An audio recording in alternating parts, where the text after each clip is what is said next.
Well, another day, another Philips clone. This one is actually badged as a PYE, but it says on the front clearly made in Holland, and you can clearly see that it is in fact a standalone tape deck version of their N2400 cassette deck with built-in amp. This was made for Dynatron as well, believe it or not, as their part of their music centre range. Sometimes built in, sometimes not. And the giveaway was that you'd find a DIN socket up here sometimes. Yeah, nice little machine, but of course, being a Philips of a certain age, yes, you've guessed it, goo everywhere. Now, I don't know if you've noticed, but while trying to repair this sort of thing, I had a look on eBay just out of interest to see if there were any belt kits available for these things. And there are, but they want, I have to say, quite a lot of money for it for what it is. It is, after all, just 3 drive belts. There's one for the counter, a small one that does the rewind and fast forward, and then the longest one of all goes around the motor, the take-up clutch, and of course the capstan flywheel. Well, having cleaned all this out, a thought occurred to me, could we use something else instead of these expensive belts? There's a very nice hardware shop near me, the sort of place that you used to get before things went silly, where it's floor to ceiling with stuff. And some of it has obviously been there for years, but they know somebody someday will come in and want it. That sort of a place. Don't often see them now. But I took a drive belt from one of these machines down there and asked the chap if he had any O-rings, thin section rubber O-rings that were about this diameter. And of course he had plenty of them. So I know what I'm going to be using from now on for the rewind and fast forward belt on these things, because I can get hold of them easily. It's just a matter of going over to Bexhill in the car, and that's it. And as you can see,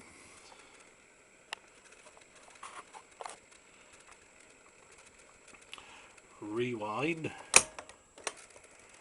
and fast forward have both been restored to working order.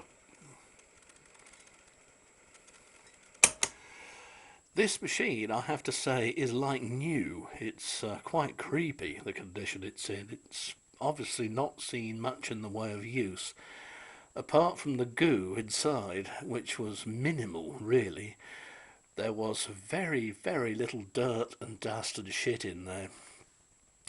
There's an ingenious arrangement on these with a dynamic noise limiter, and this really does get rid of the hiss without decreasing the treble, which some of the Dolby systems could do, couldn't they, if we're honest.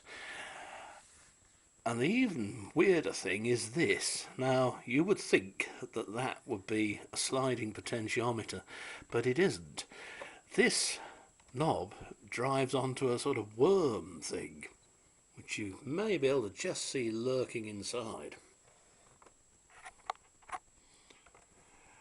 And that worm thing in turn turns a rotary potentiometer. Only Philips would think of doing a thing like that. It's got their very old-fashioned and very solid mechanism in it from the 60s, adopted, so it's adapted so you've got push buttons. And then on the back are 2 of the inevitable DIN sockets, one for phono, microphone, other for radio, and the voltage selector here. And at the moment I can't demonstrate it because the only spare 5-pin DIN lead I have is up the chute. I need another plug, so I'll have to do that before I can give you a blast. PYE did make, as well as this 9145 model, a 9144 I think it was, or it might have been a 46, which was PYE's version of the Philips N2400, and it was in the same colours as this is.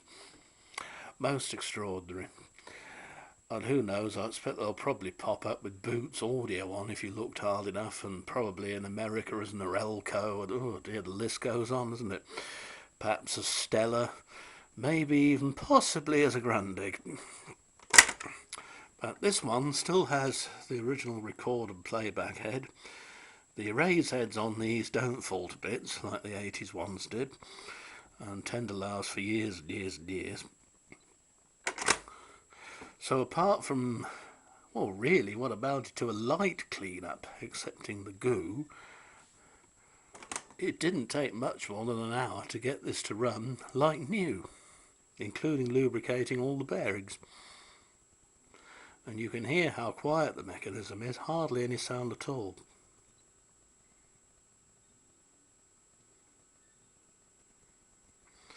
Just the one VU meter and the old-fashioned plunk click switch, but all in all quite a funny little time capsule.